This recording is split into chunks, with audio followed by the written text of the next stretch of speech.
Ready to find it out in what we expect to be an interesting game. Here we go. Okay, so another King's Pawn opening so far, and it does look like Wesley, so he's repeating up to this point what we saw in game 2. Okay. Game 1, sorry, of today. Big difference. Big difference. Game 1 of today. And now Magnus taking the first pause, he brings his knight out. Yep, a complete repetition of what we saw in the first game today. Let's see what the players have in store. So white occupying the center with more pawns, black with a very strong knight in the middle of the board. Black castling. We've seen this before, not just this tournament, but also a few months ago. And this time Wesley doesn't bring the queen out. We thought that might have been a bit of a slip. The wrong move on, he pushes his rook's pawn forward, kicking back the black bishop, but can now bring his rook to the side. Ivanka. Yeah, that is not what Wesley recommended in his chessboard course. In his chessboard course, he recommended moving his queen out to the side.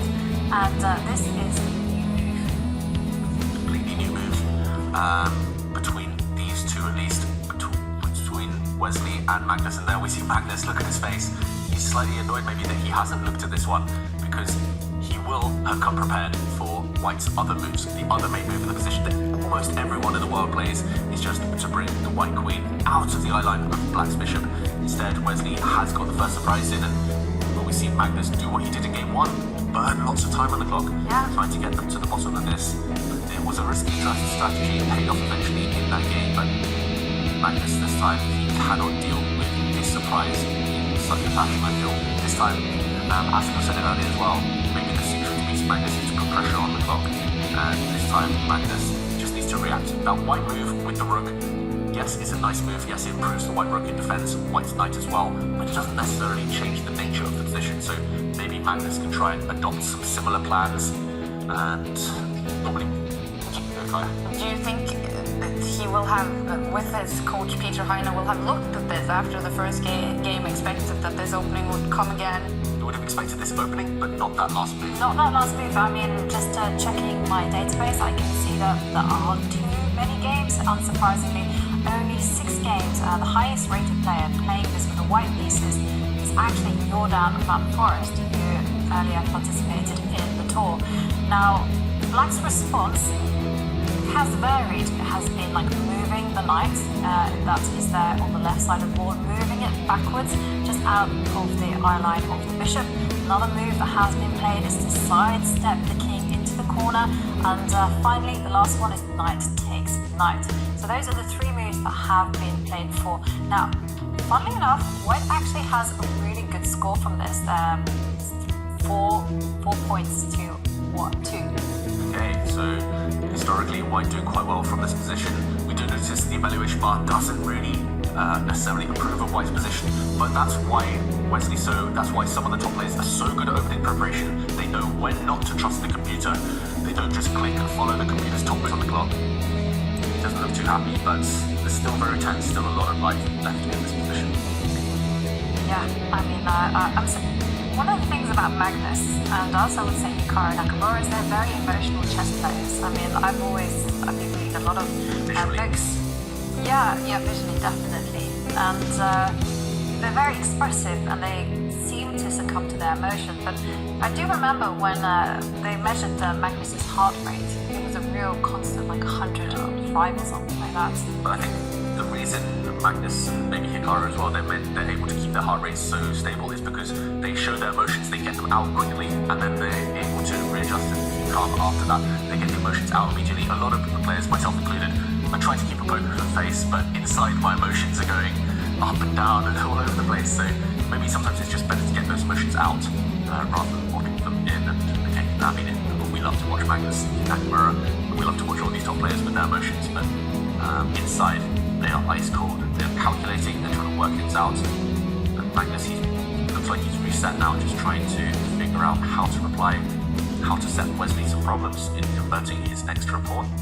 And for now, White does have 1 pass pawn. You mentioned that E5 pawn, Ivanka, and that is long term going to be a big trump card, but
and then just hope for the best.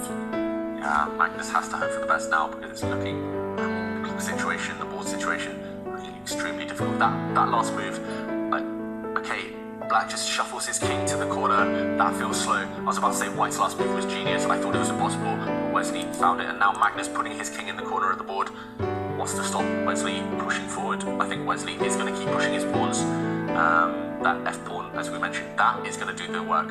White has to push the pawns that are supported by his rook, both of his rooks right now, and if he pushes that pawn as he does, the most obvious move, how is Magnus going to defend this?